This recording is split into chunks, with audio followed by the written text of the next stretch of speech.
이번 주 주식시장 창을 딱 열어보시고 혹시 내 HTS가 오류가 난 건 아닌지 눈을 의심하신 분들 아마 저뿐만이 아닐 겁니다. 네, 정말 엄청난 하루였죠. 맞아요. 하루 만에 코스피가 9.63% 그리고 코스닥이 무려 14.1% 폭등을 기록했거든요.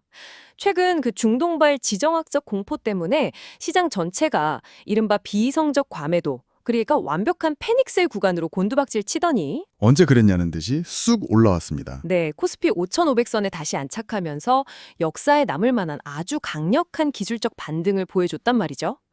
그래서 지금 이 거대한 변동성의 한가운데서 오늘 저희의 심층 분석을 듣고 계신 여러분, 오늘 우리의 미션은 아주 명확합니다. 이 극단적인 롤러코스터 장세가 단순한 데드캣 바운스인지 아니면 정말로 찐바닥을 확인한 건지 분석하는 거겠죠. 그렇죠. 그 내부의 메커니즘을 오늘 자료를 바탕으로 낱낱이 해부해 보는 겁니다. 자, 이제 하나씩 풀어볼까요?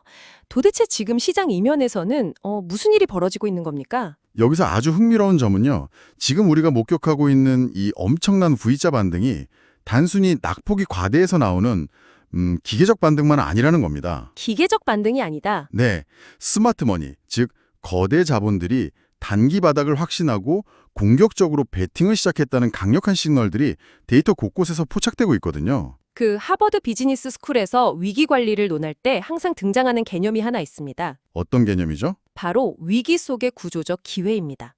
시장이 완전히 공포에 질려서 모든 자산을 집어 던질 때 그 혼란의 이면에서는 늘 새로운 주도주와 질서가 재편된다는 거죠. 아하, 구조적 기회요? 네, 그래서 오늘 우리는 거시경제 지표부터 기관들의 파생상품 포지션, 주식시장의 숨은 내관, 그리고 완전히 새로운 국면에 접어든 가상자산까지 이 거대한 퍼즐 조각들을 다 맞춰볼 겁니다.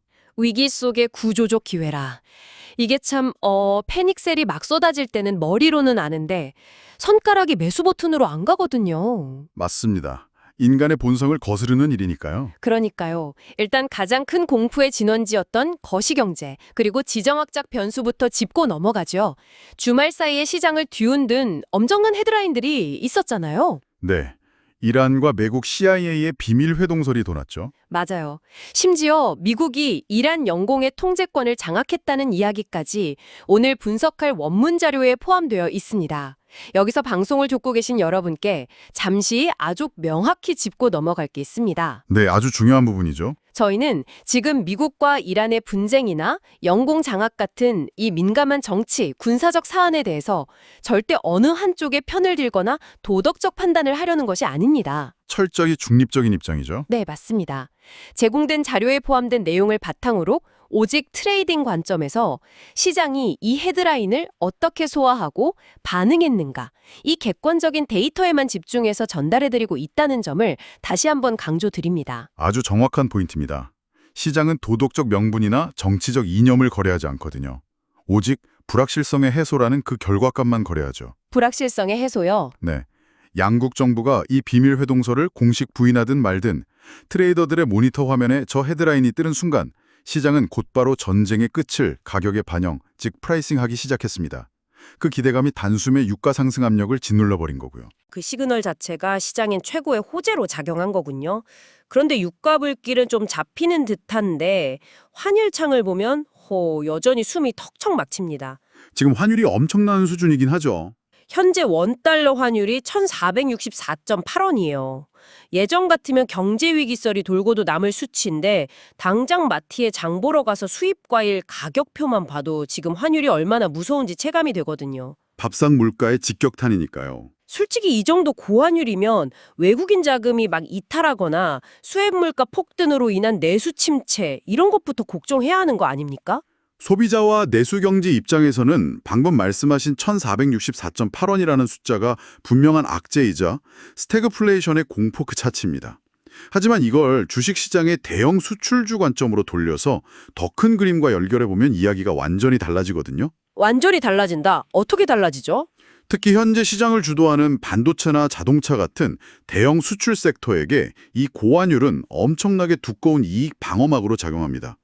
환율의 양면성인 거죠. 잠깐만요. 수출주 이익이 늘어나는 건 알겠는데 지금처럼 1,464원 환율이면 그 기업들이 수입해오는 원자재 가격도 똑같이 폭등하는 거잖아요. 마진율을 다 갉아먹을 텐데 그게 정말 완벽한 방어막이 됩니까? 아주 예리한 지적입니다. 일반적인 평범한 제조업이라면 당연히 원가 압박에 짓눌리겠죠. 하지만 지금 HBM, 즉 고대역폭 메모리를 쥐고 있는 한국의 반도체 대장주들이나 북미 시장에서 점유율을 쫙쫙 늘리고 있는 프리미엄 자동차 라이너를 생각해 보십시오. 아, 시장 지배력이 있는 기업들이네요. 그렇습니다. 이들은 글로벌 시장에서 강력한 가격 결정권을 가지고 있습니다. 원가 상승분을 고객사에게 전가할 수 있는 독점적 지위를 가진 기업들에게 이 고환율은 고스란히 영업이익 레버리지로 돌아오거든요. 가격을 올려받아도 살 수밖에 없으니까요. 맞습니다. 게다가 지금 유동성 환경을 보십시오. 전쟁 공포 때문에 막대한 글로벌 자금들이 단기 MMF 같은 안전자산에 숨죽이고 있는 유동성 가뭄 상태입니다. 돈이 다 피신해 있죠. 네. 그런데 이 대기 자금들이 지정학적 리스크 해소 시그널을 보고 다시 위험 자산으로 돌아오는 순간 이 가뭄은 순식간에 거대한 밀물로 변합니다. 체력을 비축한 슈퍼 수출주들에게 막대한 유동성의 밀물이 덮치는 국면. 이게 바로 스마트머니가 노리는 지점입니다. 아, 단순히 환율 효과 하나만 보는 게 아니라 가격 결정권을 쥔 기업의 역대급 배기 유동성이 합쳐지는 콤보를 봐야 하는 거군요. 여기서 정말 흥미로운 부분이 등장하는데요. 이 유동성의 밀물을 가장 먼저 감지하는 곳, 파생상품 시장으로 한번 넘어가 보죠. 파생시장 데이터가 이번 반등의 핵심이죠. 제가 오늘 자료에서 파생시장의 구체적인 숫자들을 좀 뜯어봤는데 이거 정말 흥미없더라고요. 국내 선물 종가가 무려 7.7%나 급등해서 820포인트로 마감했습니다. 엄청난 상승폭입니다. 그런데 같은 날 미결제 약정은 무려 2,860계약이나 급감했어요. 지수는 폭등하는데 미결제 약정이 확 줄어든다. 이건 하방에 베팅했던 그 곰들이 완전히 갇혀서 멱살 잡히고 숏 커버링을 쳤단 소리 아닙니까? 정확하게 보셨습니다. 전형적이고도 아주 폭력적인 숏스퀴즈 장세였죠. 시장이 코스피 5,500선 아래로 무너질 거라고 굳게 믿고 공매도나 선물 매도로 하락 포지션을 구축했던 기관과 외국인들이 시장이 갭으로 떠서 미친 듯이 오르니까 손실을 감당하지 못하고 울며 겨자 먹기로 주식을 도로 사들인 겁니다. 항복을 한 거네요. 네, 이 숏커버링 성격의 항복 물량이 반등 상승세에 아주 강력한 로켓 연료를 부어버린 셈이죠. 여기서 우리가 주목해야 할 또 다른 데이터가 하나 더 있습니다. 바로 체결 강도 99.29라는 수치입니다. 체결 강도 99.29요? 보통 이 체결 강도는 100을 기준으로 매수와 매도 우위를 따지잖아요. 그럼 99.29면 어느 한쪽이 압도했다기보다는 호가창에서 그야말로 피 터지는 팽팽한 줄다리기가 벌어졌다? 이렇게 봐야겠네요. 완벽한 해석입니다. 단순히 숏커버링 물량으로만 시장을 텅 비우고 올린 게 아니라 밑에서 받치려는 거대한 매수세와 반등할 때마다 물량을 털어내고 탈출하려는 매도세가 단기 800선 지지를 두고 엄청나게 팽팽하게 맞붙었다는 증거입니다. 전투가 엄청 치열했군요. 그렇기 때문에 지금처럼 변동성 지수, 즉 BIX가 하늘을 찌르는 장에서는 트레이딩 전략도 완전히 수정해야 합니다. BIX가 높을 때는 보통 옵션 매도로 그 프리미엄을 먹으려는 분들도 꽤 계시지 않습니까? 지금 같은 극단적인 국면에서 옵션 매도는 말 그대로 동전 줍다가 불도저에 깔리는 아주 위험한 전략입니다. 아, 동전 줍다가 불도저에 깔린다. 무섭네요. 네, 언제 어떤 지정학적 헤드라인이 터져서 방향이 미친 듯이 튈지 모르니까요. 오히려 추세를 확실히 확인하고 방향성 매매를 하거나 아니면 포트폴리오의 상승과 하락 위험을 상쇄시켜버리는 델타 중립 전략이 유효합니다. 델타 중립 전략이요? 청취자분들을 위해 조금만 쉽게 풀어주시죠. 네, 현물 주식을 들고 있으면서 동시에 선물이나 옵션으로 하방을 정확히 같은 비율로 해칭을 하는 겁니다. 그렇게 해서 지수 방향성과는 무관하게 개별 종목의 알파 수익만 추구하거나 변동성 그 자체를 거래하는 방식이죠. 아, 방향을 맞추는 게 아니라 변동성 자체를 거래한다. 기관들이 이런 변동성 장세에서 살아남는 전형적인 교과서 플레이네요. 자, 그럼 파생시장에서 이렇게 치열한 피 튀기는 전투가 벌어질 때 본진인 주식시장, 코스피, 코스닥 현황은 어땠습니까? 현물 시장도 만만치 않았죠. 코스피 5,583.9, 코스닥 1,116.41. 이 지수 상승률도 미쳤지만 수급 데이터를 보니까 외국인들이 무려 1만 1,030계약이나 순매수를 꽂아 넣으면서 저가 매집에 나섰더라고요. 이 아수라장에 1만 계약 넘게 쓸어 담았다는 건 아주 고무적인 상황 아닙니까? 외국인들 눈에는 지금 한공 증시가 마치 블랙 프라이데이 박앤세일 매장으로 보였을 겁니다. 현재 한국 시장의 주가 수익 비율, 즉 PER이 8배 수준까지 곤두박질 쳤거든요. 8배요? 네, 과거 금융위기나 팬데믹 같은 극단적인 공포 구간에서나 볼 수 있는 역사적 저점입니다. 엄청난 기회 요인인 거죠. PER 8배면 확실히 가격 매력은 거부할 수 없는 수준이네요. 그럼 외국인들은 그 장바구니에 주로 어떤 종목들을 담았습니까? 아까 저희가 환율 얘기할 때 핵심으로 짚었던 가격 결정권을 쥐인 섹터들입니다. 삼성전자와 SK 하이닉스 등 HBM 주도권을 단단히 준 반도체 대장주들 중심으로 수급이 블랙홀처럼 쫙 빨려 들어갔죠. 역시 대장주부터 담는군요. 그렇습니다. 지금은 시장의 모든 주식이 다 같이 오르는 장이 절대 아닙니다. 이럴 때일수록 개인 투자자 여러분들도 포트폴리오의 수평 이동과 가지치기 전략을 적극적으로 쓰셔야 합니다. 수평 이동과 가지치기 물려있다고 그냥 방치하면 안 되겠네요. 네. 펀더멘탈이 깨진 종목은 과감히 쳐내고 시장을 주도할 확실한 1등 주식으로 갈아타야 한다는 뜻입니다. 양날의 검을 잘 다루셔야 합니다. 낙폭 과대라고 아무 잡주나 주워 담지 말고 확실한 무게를 가진 대장주로 압축해라. 좋습니다. 그런데 이 대목에서 아주 중요한 질문이 하나 떠오릅니다. 시장이 이렇게 시원하게 반등한다고 해서 우리가 무작정 파티를 즐기기엔 엄청난 리스크가 하나 숨어 있잖아요. 바로 신용잔고 말씀이시군요. 네, 무려 32조 원 규모의 신용잔고라는 거대한 비투자금. 이거야말로 지금 시장 머리 꼭대기에 매달려 있는 시한폭탄 아닙니까? 오늘 논의에서 가장 날카롭고 중요한 지적입니다. 32조 원이라는 엄청난 레버리지 자금이 시장 위를 짓누르고 있다는 건 지수가 오를 때는 환호성을 지르지만 하락할 때는 그야말로 지옥문이 열린다는 걸 의미하거든요. 특히 그 마의 시간, 오후 2시에 공포 말이죠. 맞습니다. 증권사 반대 매매 폭탄이 쏟아지는 시간이죠. 네, 담보 비율을 못 채우면 증권사 알고리즘이 가차없이 물량을 던져버리니까요. 오전 내내 지수가 아무리 잘 버텨도 오후 2시만 넘어가면 쏟아지는 물량 때문에 멀쩡한 우량주까지 하한가로 밀어버리는 현상, 우리가 최근에 너무 뼈저리게 보지 않았습니까? 누군가 악의적으로 던지는 게 아니라 시스템이 기계적으로 청산해버리는 물량이라 자비가 없죠. 그렇기 때문에 외국인이 1만 계약을 샀다고 해서 이제 완벽한 찐 바닥이다 하고 덩달아 빚을 내서 따라 들어가는 레버리지 투자는 당장 자제하셔야 합니다. 레버리지 자제. 네, 하방 꼬리가 언제든 길게 달릴 수 있다는 리스크를 항상 열어두고 대응하셔야 합니다. B2는 절대 금물이다. 꼭 새겨들어야겠습니다.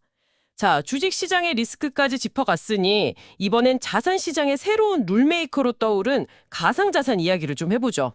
가상자산 시장도 이번에 아주 재미있는 흐름을 보였죠. 네, 비트코인이 6만 달러 방어선을 아주 굳건히 지지하더니 단숨에 7%를 급등시켰어요. 예전 같으면 전쟁 난다, 매크로 박살난다 하면 가장 먼저 던지고 도망가는 게 비트코인 아니었습니까? 동조와 양상이 완전히 달라진 느낌입니다. 그게 바로 우리가 자료를 통해 확인해야 할 비트코인의 새로운 지위, 거대한 구조적 변화입니다. 비트코인은 이제 더 이상 예전처럼 투기 세력이 주도하는 단순한 고위험 자산이 아닙니다. 그럼 어떤 성격으로 바뀐 거죠? 최근 자금 흐름을 추적해보면 기관 단위의 거대 자반이 시장을 주도하고 있습니다. 심지어 미중 패권 전쟁의 틈바구니에서 단순한 디지털 금을 넘어선 전략 자산으로 그 지위가 완전히 격상되었죠. 국가 단위의 전력 자산으로 격상되었다. 네, 기관 중심의 수급 구조로 재편되면서 6만 달러 선에서 아주 거대한 매수벽을 치고 받쳐주고 있습니다. 그래서 예전처럼 쉽게 반토막이 나는 일이 없어지고 오히려 하방 경직성이 주식시장보다 더 단단하게 강화되고 있는 겁니다. 와, 제도권 편입이 비트코인의 체질 자체를 아예 바꿔버렸군요. 자, 지금까지 거시경제 뇌관부터 파생시장, 주식시장의 리스크, 그리고 격상된 가상자산까지 숨가쁘게 달려왔습니다. 이제 머릿속에 흩어진 이 정보들을 종합 점검해 볼 시간입니다. 리스크와 기회를 매트릭스 형태로 비교해보는 게 좋겠네요. 좋습니다. 제가 먼저 리스크 쪽에서 공격을 한번 해보겠습니다. 아무리 기술적 반등이 강하게 나왔다고 해도 만약 지정학적 리스크가 꼬여서 전쟁이 장기화되고 호르무즈 해협이 진짜로 봉쇄된다면 유가가 100달러를 돌파할 텐데 그럼 금리 인하는 물 건너가고 스태그플레이션 우려 때문에 기업들 실적이 다 박살나는 거 아닙니까? 단기적인 이익 훼손과 스태그플레이션 우려는 피할 수 없는 팩트입니다. 하지만 역사는 늘 위기 뒤에 반작용을 만들어냈죠. 만약 조기 종전 시나리오가 작동한다면 어떻게 될까요? 전쟁이 끝남과 동시에 파괴된 인프라를 복구하기 위한 어마어마한 재건 모멘텀이 발생합니다. 아, 재건 모멘텀? 네, 이는 침체된 시장을 끌어올리는 아주 강력한 엔진이 됩니다. 좋습니다. 그럼 통화정책 관점에서 반박해보죠. 고유가로 인한 스태그플레이션 우려도 있지만 반대로 위기가 발생하면 유동성 공급 명분이 생겨서 중앙은행이 금리를 내릴 거라는 낙관론도 있잖아요. 그런데 경제에 위기가 발생해서 내리는 금리 인하 사이클이 과연 호재일까요? 과거의 위기 때와는 상황이 다릅니다. 현재 글로벌 경제는 침체 사이클의 끝자락이 아니라 거대한 AI 데이터 센터 수요라는 아주 튼튼한 기반을 가지고 있습니다. 확실한 수요처가 있다는 거군요. 네, 이 AI 인프라 투자 사이클 속에서 발생한 위기 덕분에 오히려 중앙은행이 금리를 내려준다면 이건 유동성 공급 명분을 완벽하게 확보하는 셈입니다. 유동성에 풀리면 AI 투자는 더 가속화되겠네요. 그럼 섹터별 리스크와 기회는 어떻게 요약할 수 있을까요? 유가가 폭등하면 항공이나 석유화학 섹터는 원가 압박 때문에 부진을 면치 못할 텐데요. 유가 직격탄을 맞는 섹터는 확실히 피해야 합니다. 대신 방금 말씀드린 AI 데이터 센터 수요를 기반으로 한 반도체, 그리고 이를 뒷받침할 전력 인프라와 원전 섹터의 재평가 기회에 집중해야 합니다. 그렇다면 이 모든 게 대체 무슨 의미일까요? 방금 말씀하신 지정학, 금리, 심리, 그리고 섹터별 재평가까지 지금 현재 시장을 관통하는 핵심을 요약해 주시죠. 한마디로 요약하자면 현재 시장은 공포의 정점은 무사히 지나왔지만 아직 확신이 부족한 반등 구간에 놓여 있습니다. 공포의 정점은 지났으나 확신은 부족하다. 네. 하지만 오늘 안착한 코스피 5500선은 한국 증시의 기초 체력을 증명하는 강력한 방어선입니다. 폭풍우 속의 1등 항해사처럼 노이즈가 심할수록 흔들리지 않은 펀더멘탈이라는 나침반을 굳게 믿어야 합니다. 1등 항해사처럼 펀더멘탈이라는 나침반을 쥐어라. 그렇다면 방송을 듣고 계신 여러분이 당장 포트폴리오를 열고 해야 할 구체적인 행동 전략은 무엇일까요? 단기 테마로 엮여서 급등했던 에너지나 방산주 비중이 있다면 점진적으로 줄이십시오. 그리고 그 현금으로 낙폭이 컸던 AI 소프트웨어, 반도체 소부장, 그리고 전력 인프라로 포트폴리오를 확 압축하셔야 합니다. 확실하게 압축해라. 네, 하버드식 리스크 관리 철학을 명심하십시오. 야수의 심장을 갖되 철저히 실적 기반 우량주로 대응해야 합니다. 전쟁의 노이즈는 일시적이지만 기술의 진보는 영구적이란 사실을 꼭 기억하시기 바랍니다. 야수의 심장을 갖되 실적 기반 우량주로 대응하라. 전쟁의 노이즈는 일시적이지만 기술의 진보는 영구적이다. 통찰이 머릿속을 아주 맑게 해주네요. 자, 여러분, 오늘 널뛰는 지수와 쏟아지는 헤드라인 속에서 포트폴리오의 방향타를 잡는 데 도움이 되셨길 바랍니다. 흔들리지 않는 투자를 하시길 응원합니다. 마지막으로 방송을 끄고 나서 조용히 스스로에게 던져볼 만한 도발적인 질문을 하나 드리며 오늘 심층 분석을 마무리하겠습니다. 오늘 자료에서 우리는 전쟁의 노이즈 너머에 기술과 인프라의 확장이라는 영구적인 트렌드가 있다는 걸 확인했습니다. 그렇다면 당장 눈앞에 총성 없는 전쟁이 끝나고 본격적인 AI 데이터 센터 인프라 확장 전쟁이 시작되었을 때 이 막대한 전력 에너지를 통제하는 국가와 기업이 결국 다음 시대의 지정학적 패권을 쥐게 되는 것은 아닐까요? 단순한 반도체 투자를 넘어 당신의 포트폴리오는 이 다가올 에너지 패권 시대에 얼마나 대비되어 있습니까? 한번 깊이 고민해 보시길 바랍니다. 지금까지 심층 분석 딥다이브였습니다. 좋아요, 구독 부탁드립니다. 감사합니다.